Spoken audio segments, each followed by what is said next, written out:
दोस्तों, जब भी इन्वेस्टमेंट या ट्रेडिंग की बात आती है तो हमारे दिमाग में लाखों लोगों के एग्जाम्पल आते हैं। उन्हीं में से एक एग्जाम्पल राकेश झुनझुनवाला का भी आता है।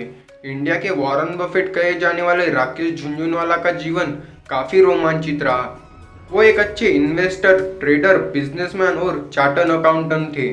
उनका जन्म 5 जुलाई 1960 को हैदराबाद में हुआ था। उनके पिता राधेश्याम जी झुनझुनवाला एक इनकम टैक्स ऑफिसर थे तथा उनकी मां उर्मिला झुनझुनवाला एक होम मेकर थी। राकेश जी बचपन से ही पढ़ाई में अच्छे थे। उन्होंने अपनी ग्रेजुएशन सीडेनहम कॉलेज से किया और उसके बाद उन्होंने institute of chartered accountant of India में दाखिला लिया। राकेश जी का शेयर मार्केट में इंटरेस्ट तब बढ़ा जब कॉलेज के दिनों में उन्होंने अपने पिताजी को उनके दोस्त के साथ कुछ स्टॉक पर डिस्कस करते हुए सुना।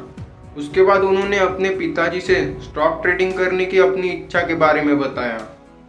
उनके पिता ने उन्हें पहले पढ़ाई पूरी करने के लिए कहा।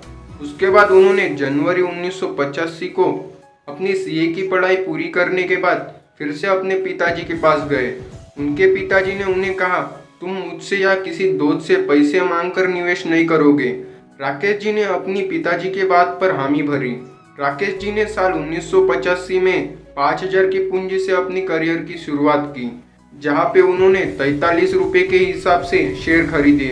बाद में बढ़कर वो शेयर की प्राइस 143 हुई और उन्होंने 5 लाख रुपए के हिसाब से बेच दिया, जहाँ पे उन्होंने 300% का रिटर्न मिला। जब राकेश जी ने शेयर मार्केट में प्रवेश किया उस समय सेंसेक्स लगभग 150 रुपये चल रहा था। राकेश जी के भाई जो उस समय चार्टर्ड अकाउंटेंट थे, उन्होंने राकेश जी को कुछ ग्राहकों से मिलवाया। उनके पहले क्लाइंट मिस्टर मैकडॉ ने उन्हें 1.5 लाख रुपए दिए और दूसरे क्लाइंट ने निवेश करने के लिए 10 लाख रुपए दिए। राकेश जी ने उन्हें बैंकों से मिलने वाले 8% के विपरीत 18% की वापसी का वादा किया।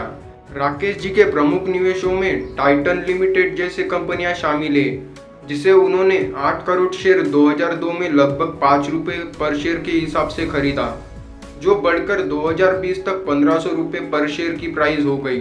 उन्होंने ल्यूपिन लिमिटेड के भी शेयर खरीदे 150 रुपए के हिसाब से, जो बढ़कर 2020 में 975 रुपए हुए।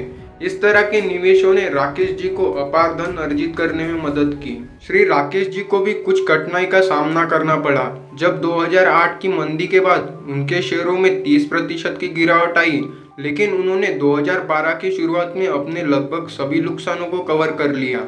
2020 तक राकेश जी को 54वें सबसे अमीर भारतीय के रूप में लिस्टेड किया गया था। उन्होंने 2017 में तब सुर्खियां बटोरी जब उन्होंने रुपयों से अधिक की कमाई की। टाइटन के शेयर की कीमत में उछाल से एक ही दिन में 875 करोड़ के मालिक बन गए थे। राकेश साहब भारतीय अरबपति स्टॉक निवेशक राधाकिशन दमानी को अपना बिजनेस गुरु मानते थे।